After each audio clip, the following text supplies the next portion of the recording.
today was kind Wait, of, are you okay? I'm sorry, Sharon, what?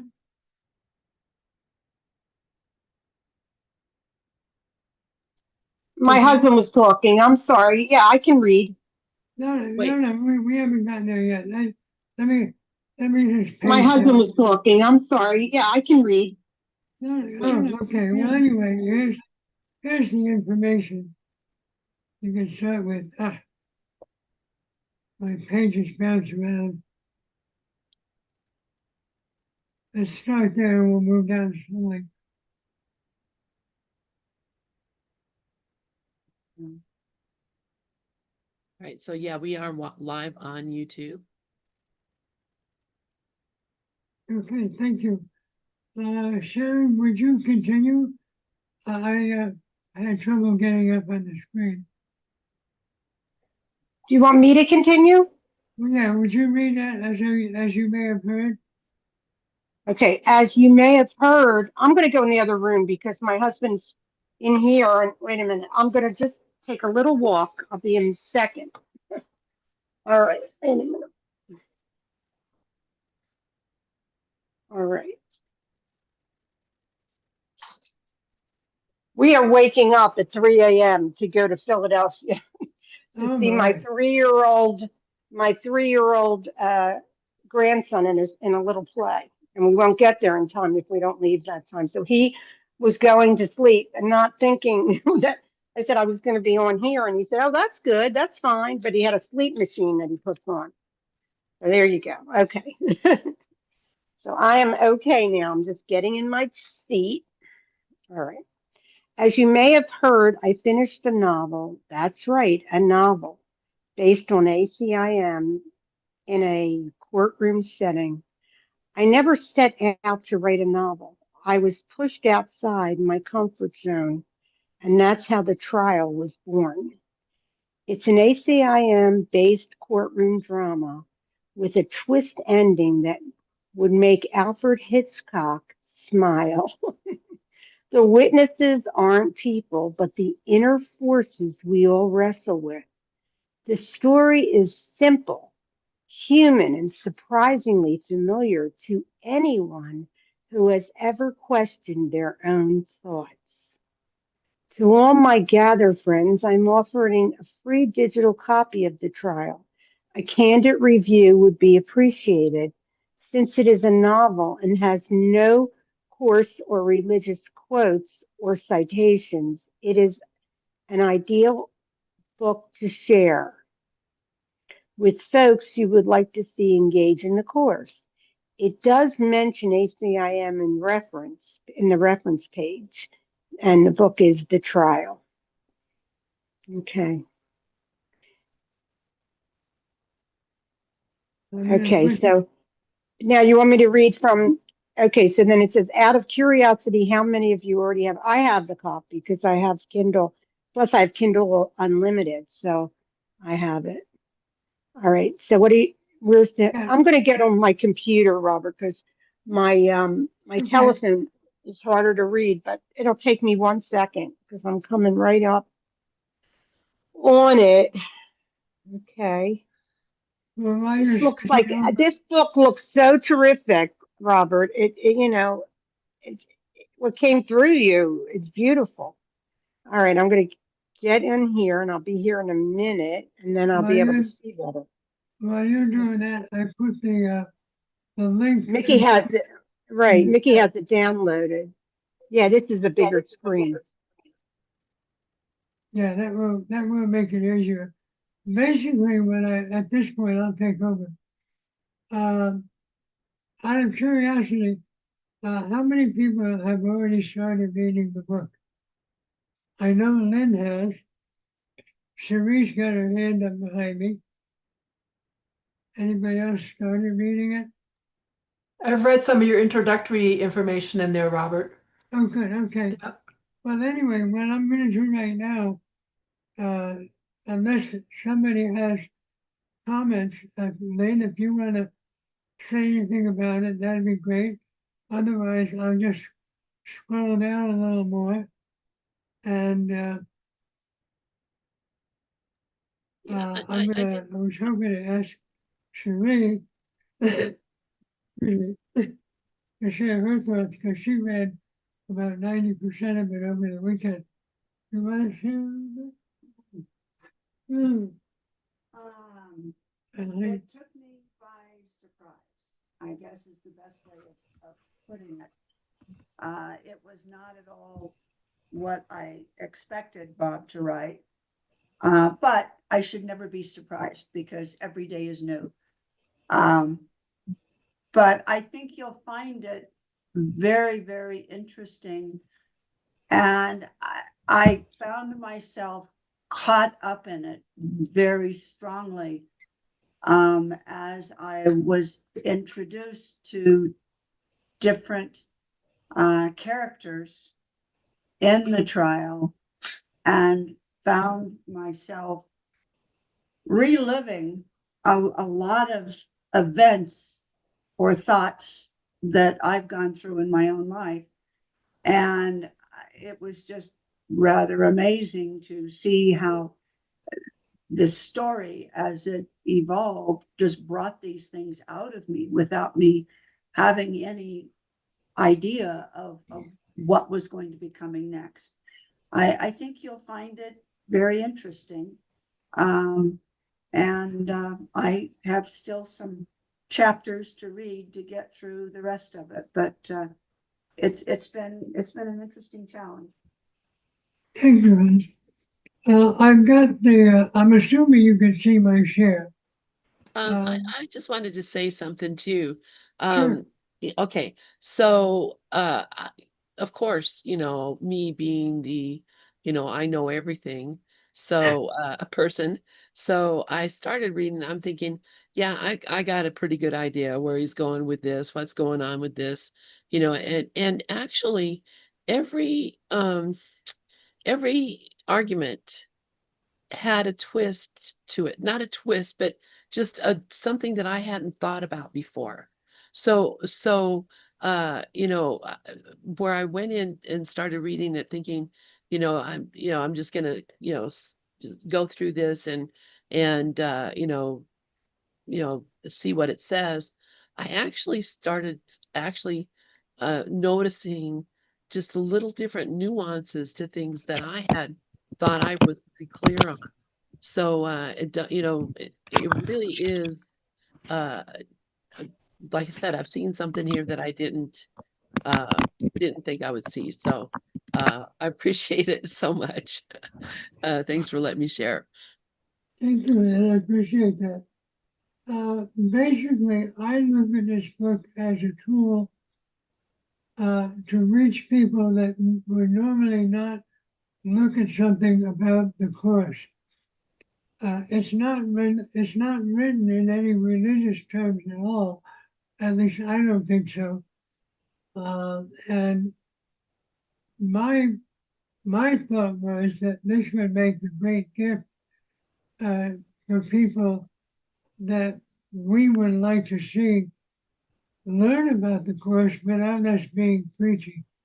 Because you've read some of my essays, they're pretty preachy, but this isn't. And by the way, this is only half of the table of contents. Let me scroll down. That's the rest of it. It's really in two parts. The prosecution makes its case with the defense cross-examining the witnesses, and then the defense makes its case with the prosecution cross-examining. And I thought it was a fine book to write. I'm going to go back up above, and if you Bill want has to, his hand up also. I'm sorry, Rico, go ahead. Yeah, thank you, Robert. Is it available on Amazon? And yeah, the link is in the chat. But today is Tuesday. Don't buy it today. Tomorrow you can get it for free. Okay, so buy it tomorrow On Amazon? on Amazon. Yeah, the link is in the chat. Can you see the chat? No, but I will in a minute, since I put my hand Yeah, up. that's where it is. And 5 as minutes. I said, it was a fun book to write. And it's not preachy at all. My essays tend to be a little preachy. I guess that's the little part of me that wanted to be a priest when I was 18, 13, not 18. By 18, I discovered girls, and I didn't want anything to do with being a priest. And you know the reason why. Anyway, would somebody like, I'm going to go back up here again, and would somebody like to take a look at a particular chapter to get an idea of what this looks like? Well, should I start though? The court is, you want me to start or somebody else? It doesn't matter. Well, Whatever. if you want to read, that's fine, but maybe somebody would like to pick a particular chapter. Oh, I see one, responsibility or judgment. This is so cool. I love what you have here. Because you don't have to read it like a novel. You can just pick parts, right? Well, no, you should read it like a novel. Okay. But for us, I mean, we know the outcome of the story. We do. Give him a minute. But the I'm average reader may not. gonna get a bath And that's tomorrow. the person I'm trying to read. But yeah, let's Yeah, take it a does look have at a it. linear story. So you Yeah. have to actually read one thing at a Right, right. That's all. Yeah, that's fine. I mean, we could start from the beginning or we could start wherever anybody wants. Well, They're this all is like, only, I find it really unique that you could do this. Like, so incredible the way it And yeah, I don't just, see the link in the chat, Robert. So maybe you oh, could I'm post the sorry. link. Let me start the share again. Oh, not the link. No, I have to open it. There you go. You got it now? You have to Mhm. actually copy and paste it into the chat area. I'm sorry. I'm not. You need to copy and paste it into the chat area. Oh, it was there. Hold on.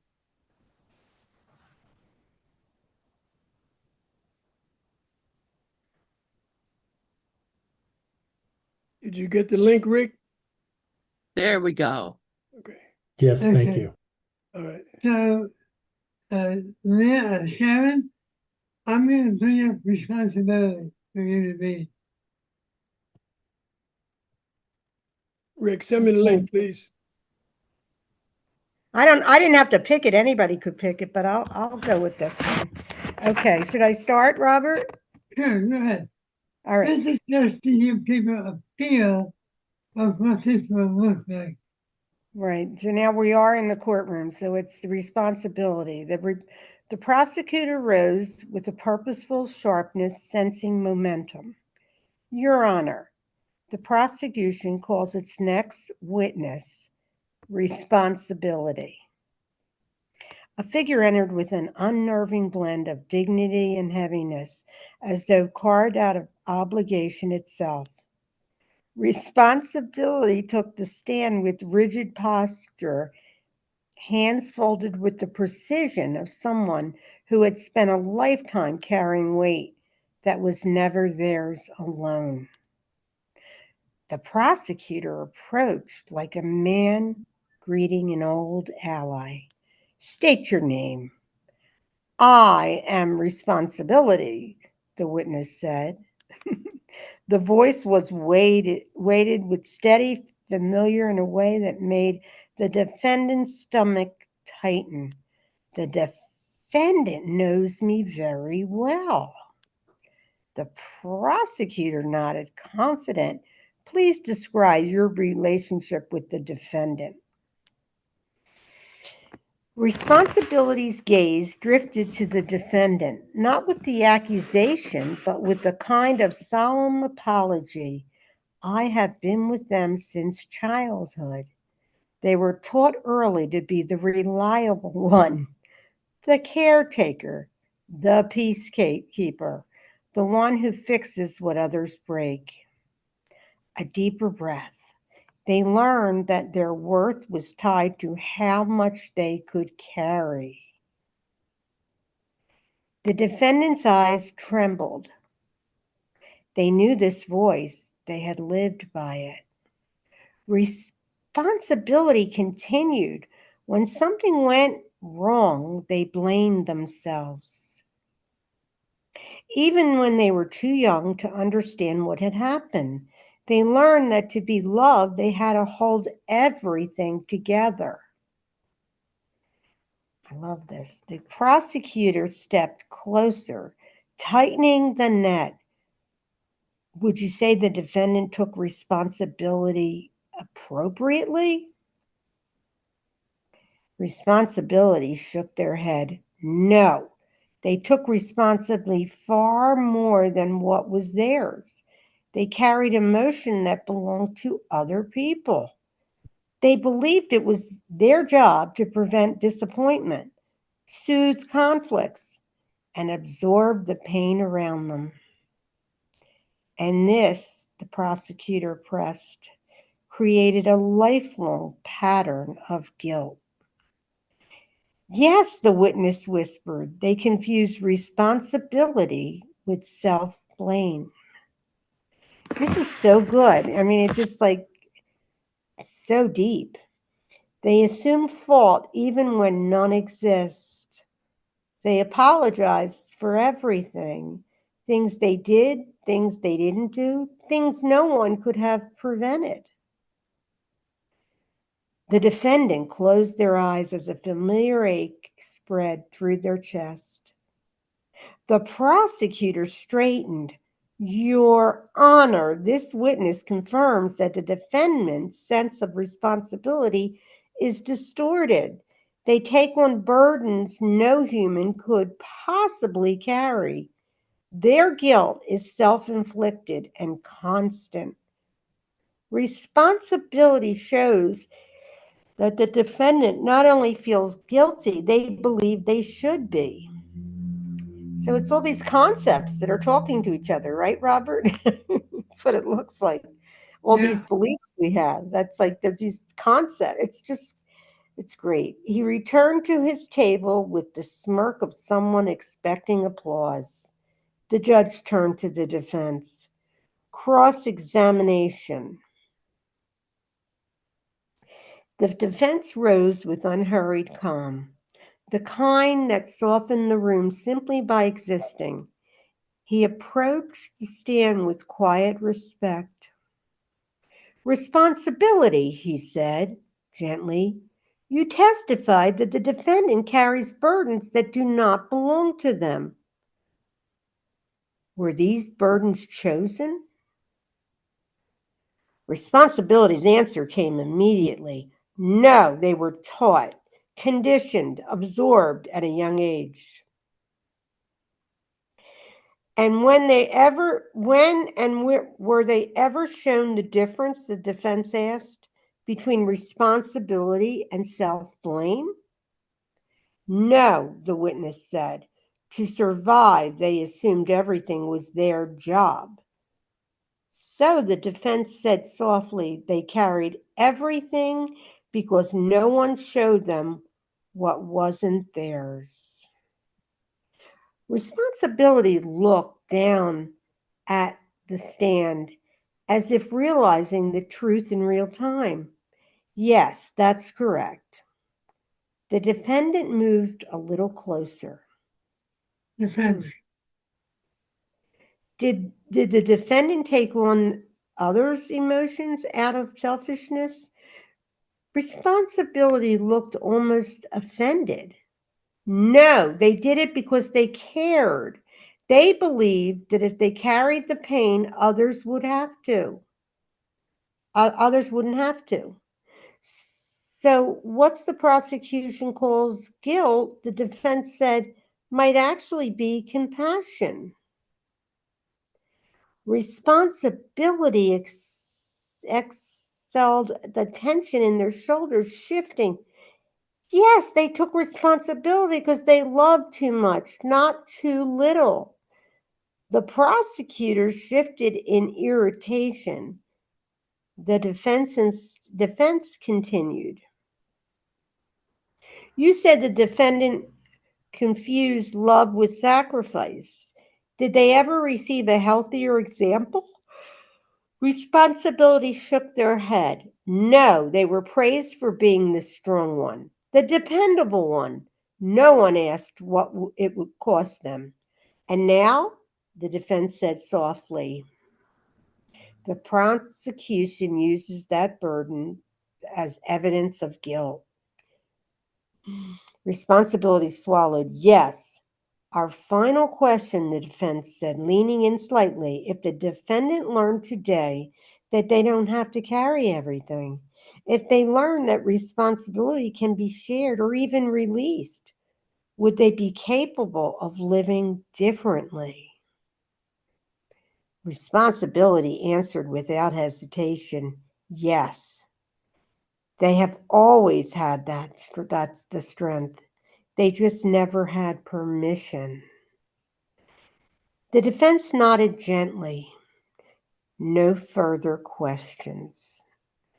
Responsibility stepped down slowly, and as they walked past the defendant, there was something almost apologetic in their gaze, as if acknowledging how heavily they had leaned on the defendant's shoulders through a lifetime.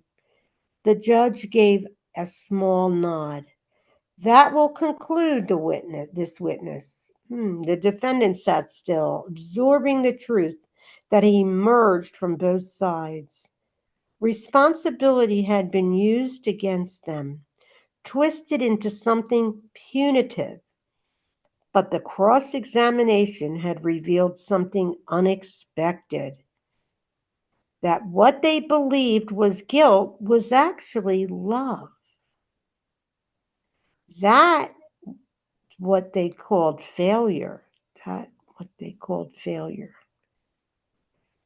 was misplaced duty. That what they carried was never meant to be carried alone. For the first time, the weight didn't feel like a sentence. It felt like a truth that could finally be put down. Thank you. Would anybody like to comment on what we read? As I say, it's only one chapter. Yeah, Well, I mean, I would say, really, you're talking about concepts talking to each other, and I think Rafi has something great to share, so I'm going to drop the mic. There is an ego trap in this, as there usually is. And I saw it right away. And that's that martyr complex. If you take it one step too far, then you're playing the martyr. And that's wanting approval. And that's, look how great I am. And there's a trap there. Otherwise, this thing speaks for itself very clearly. Thank you, Rafi. Anybody else? I find it so creative. It's an art, the way you put this together. I mean, these are what we're doing all day long. We are just concepts, believing that we are special. It's funny. Rico? Yeah, thank you. Forgive me, family. I forgot to greet you. Good evening, family and friends. Welcome. Thank you for letting me be here with you. I do send you love and light from my heart to yours. And it's a pleasure to be here with you. That being said, Robert, I love the way you did this. And what happens for me is you show in different areas of life without the personhood. And that brings me in deeper. I really like that. To meet responsibility or craziness, whatever the topic is, judgment, whatever it is, without the personhood, I feel it a little deeper than I would because I don't have to put the personhood in with it. So I applaud you for doing that, but I love you for doing that even more. Thank you. Thank you. One of the things that you probably have not noticed is that the defendant is not referred to as he or she, it's referred to as they, which means we're really looking at the defendant as all of mankind, every one of us. There's no one person here this is the same crap that we all went through. We're all going through. And why I think that this would make an ideal book for people that don't know the course. Because what this does is it does what it did to Sheree. It brings up stuff without feeling like you're being preached to from a pulpit, which a lot of my essays do. So anybody else want to comment? Please, I really want to hear from you.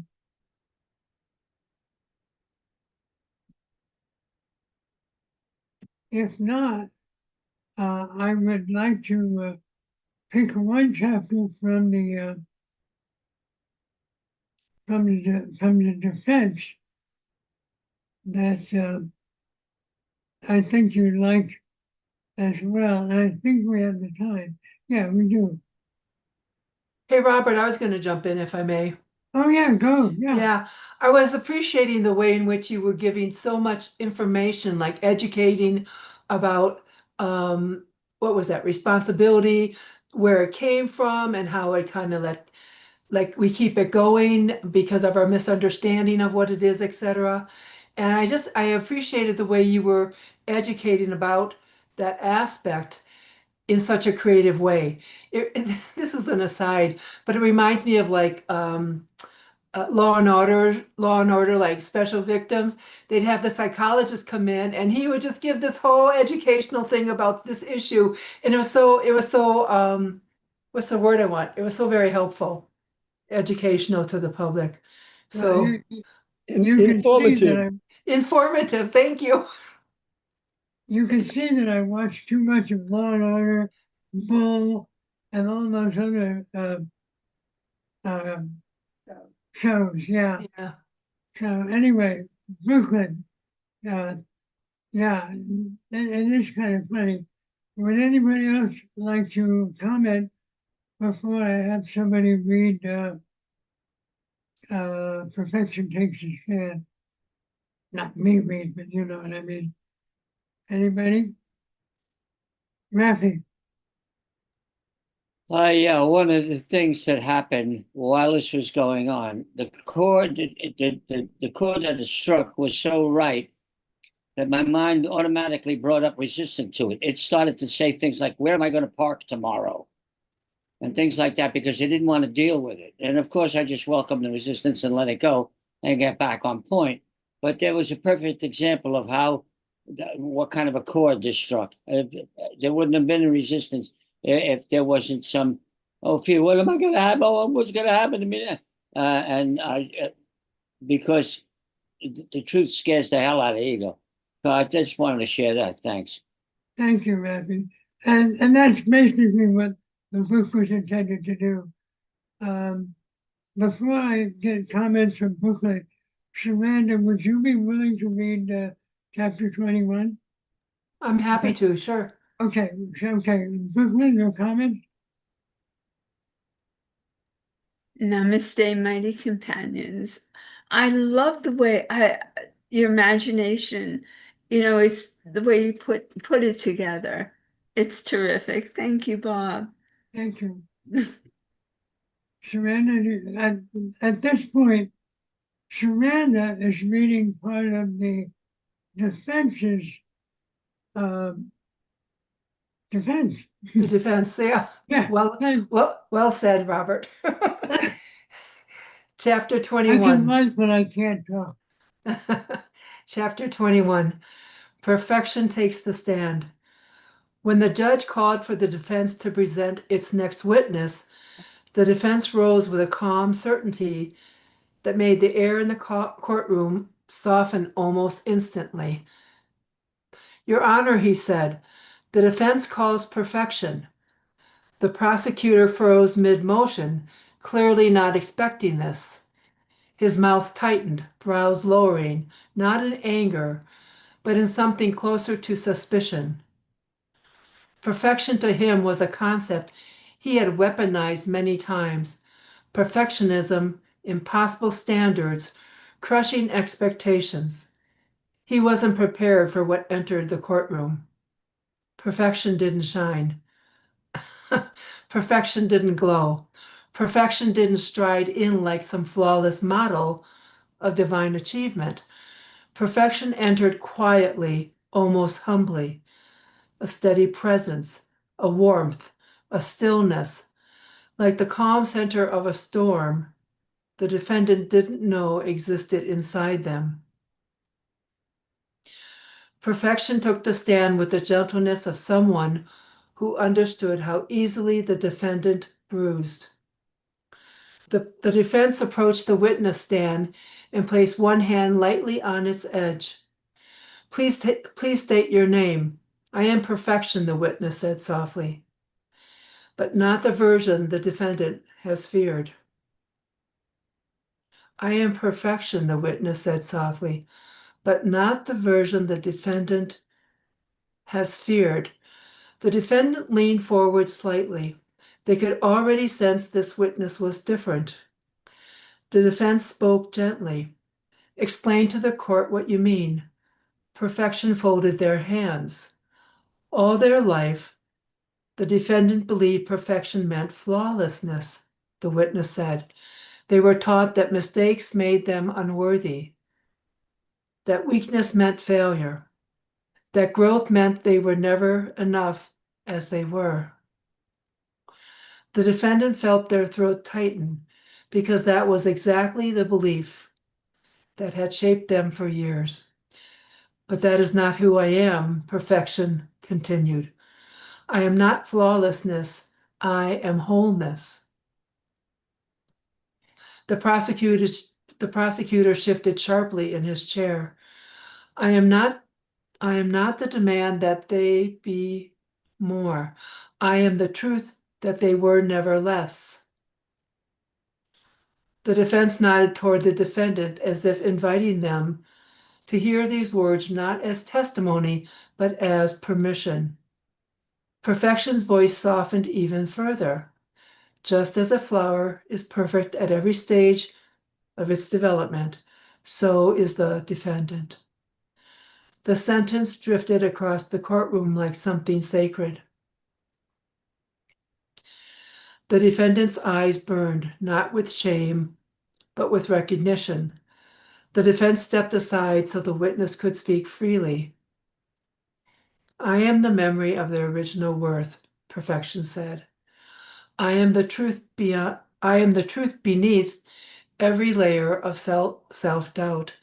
I am the design of the Creator, reflected in the created. A stillness filled the room. The Creator did not demand flawlessness, Perfection said. The Creator expressed wholeness. Every seed is perfect in its dormancy. Every sprout is perfect in its fragility. Every blossom is perfect in its fullness. Every withering petal is perfect in its completion. Perfection turned toward the defendant, not with judgment, but with gentleness. And so are you. A long silence pulled through the room like a tide. Even the judge leaned back slightly, as if giving the moment space to breathe. Perfection continued. The defendant has suffered not because they were imperfect, but because they believed the prosecution's counterfeit version of me. Perfectionism has tormented them. But perfectionism is not me. Perfectionism is the ego shadow, an impossible demand created from fear, comparison, and shame. The prosecutor flinched. I am not perfectionism. Perfection repeated. I am the truth beneath it, the truth the Creator placed in the created, the truth that cannot be earned or lost. The defense stepped forward again, asking softly, Perfection, what does a defendant need to understand about themselves? That they were complete at their beginning, the witness said. That nothing they have done and nothing that has happened to them has diminished what they are. that growth is not a correction, it is an unfolding. The defendant felt something inside loosen, a deep, tight knot of self-condemnation slowly coming undone. The defense turned to the prosecutor. Your witness. The prosecutor rose sharply, almost knocking his chair. He approached the stand with hostility, sharpened by panic. Perfection, he snapped. Are you suggesting the defendant has no flaws? No, Perfection said calmly. I am suggesting their flaws do not define them. The prosecutor leaned in, voice rising. Are you suggesting their mistakes don't matter? Perfection shook their head. Not at all. Only the mistakes are part of development, not evidence of defect, not evidence of defect. The prosecutor's voice cracked in frustration. So, I'm sorry, I love when I do that. Defect. I guess defeat's in there. The prosecutor's voice cracked in frustration. So you claim the defendant is perfect exactly as they are? Yes. That's absurd. Perfection remains serene. It is the nature of creation. The prosecutor's face flushed. You mean to tell this court that weakness is perfection, that fear is perfection, that failure is perfection? No, Perfection said gently. Weakness is part of the growing seed. Fear is part of the unopened blossom. Failure is part of the roots searching for nourishment. Every stage is perfect in its becoming. The prosecutor tried one last blow. Do you think the defendant is beyond judgment? Perfection tilted their head. I think judgment misunderstands the process. A flower judged in winter will always seem dead, but the Creator knows the cycle. The prosecutor staggered a step back as if struck by something he could not refute. He refused to acknowledge. The prosecutor staggered a step back as if struck by something he could not refute, but refused to acknowledge. He clenched his jaw. No further questions, he muttered, though it sounded more like surrender than closure. Perfection stepped down, leaving behind a quiet presence that lingered like warmth. The defendant breathed for the first time in years without bracing for punishment. Something had changed, something permanent, something inevitable. The Creator's truth was finally beginning to touch the Creator. The created. The Creator's truth was finally beginning to touch the created. Thank you, Shamanda. You're welcome. I want to Comment? say, I was just going to say real quickly, Robert, is that okay? Yeah. Yeah, please. when I started reading that, I was like, oh boy, what am I going to be reading? How am I going to feel? How am I going to relate to this? And then there's again and again, I had the thought, oh, this is so lovely. This is so really beautiful. How you reframed it all in terms of truth. So thank you. Thank you. Anybody else want to comment? Go ahead, Brooklyn. Incredible, Robert Bob. um, it's so coarse, you Mhm. know. Forget about the concept and look for the real. I love the way you make it into a story like that. Beautiful. Thank you. Before I bring up Rico, I want to share something. That particular chapter was not in this form, but it was given to me about 30 years ago when I was in a hellhole of despair. A dear friend of mine who I had shared Bible study with for years saw where I was And she said, the flower is perfect at every stage of its development. That's all she said, but that changed my life because I was trying to bury myself in self-guilt. And that freed me. And it allowed me to do what I am doing today and be who I am today. If it were not her, I would have been dead 50 years ago. And it was not me. No, what? I don't understand that. Rico, go ahead.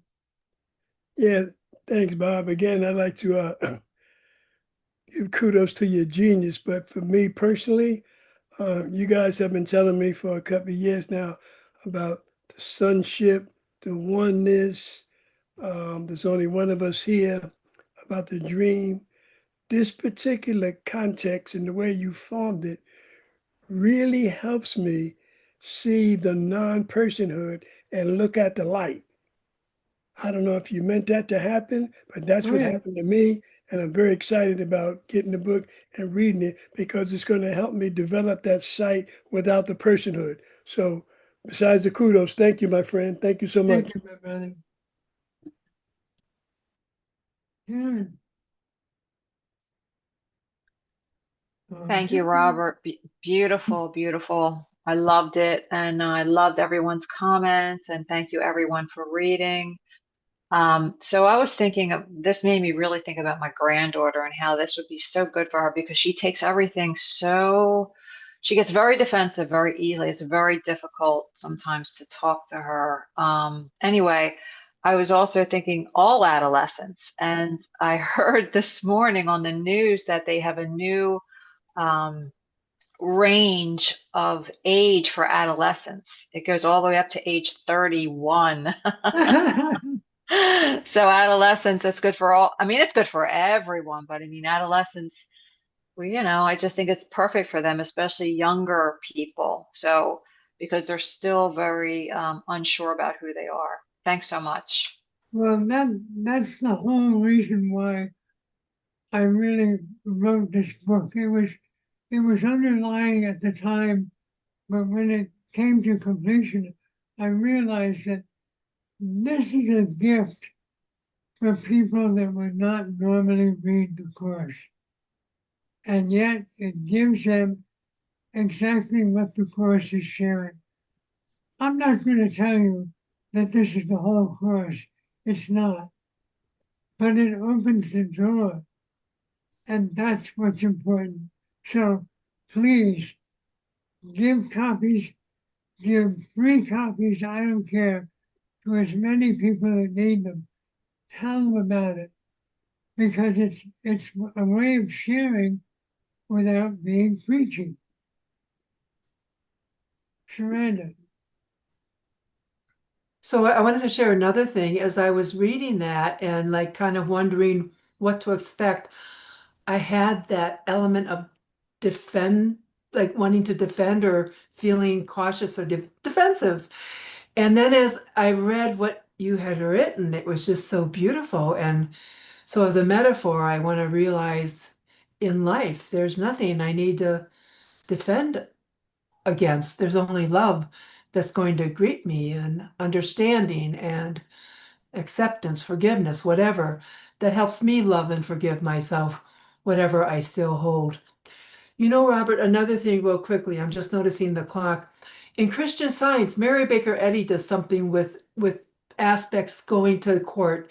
And people are so nuts about that. I mean, I have friends who really think that's so helpful. And I thought, I just never got into that. And I kind of wondered what you were doing with it. This is so different. This is so loving and meaningful.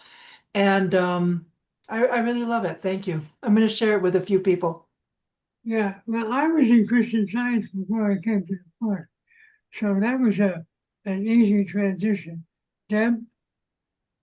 Hey, Robert and everyone, thanks. I loved it too. And, it's all the egoic characteristics that are true of everyone. I could just hear my own voice talking to myself about my own personal problems, which is where every human being goes on this like trajectory, I think, into the awareness of the true self.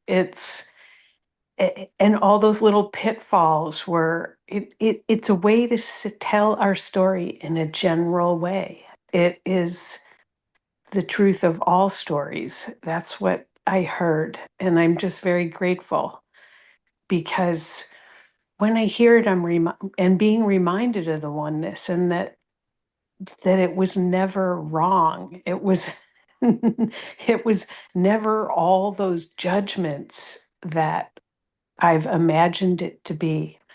It's just so I'm just very grateful to have been able to listen tonight, and I'm going to get the book tomorrow for sure. Thanks. Thank you. I'm going to put my email in the chat, and I'll tell you why.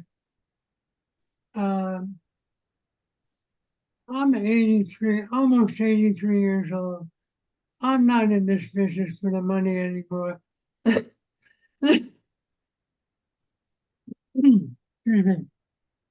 And so, if you have people that you want to give this to, ask me. Tell them about the PDF. The PDF file I can email. Oh, he can email a PDF file if you would get to his email address, which I think you have, robert@dinojamesbooks.com. If you've got a situation where somebody can't afford to buy a copy or whatever, just request it with Bob's name and he will see that they get a copy. No, I'll send it to you to give to them. He'll send it to you to give to them. Okay? And you can share it with as many people as you want. And I say, I'm not in this for the money. I'm in this to bless the family. Thank you. Okay, I'm about out of time. Would anybody like to Robert, I say? think that Karen had her hand up. Where did she go? Oh, she's here. I don't know if Yeah? she was I imagining that, Karen? No, I think I forgot to put it down, Sharon, but Oh. thanks. All right. Okay, well, with that, I thank you all for sharing. I thank you for listening. And I thank you for your love and support.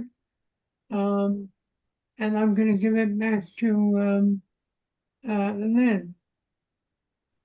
All right. Thank you so much, Robert. Thank you, everyone.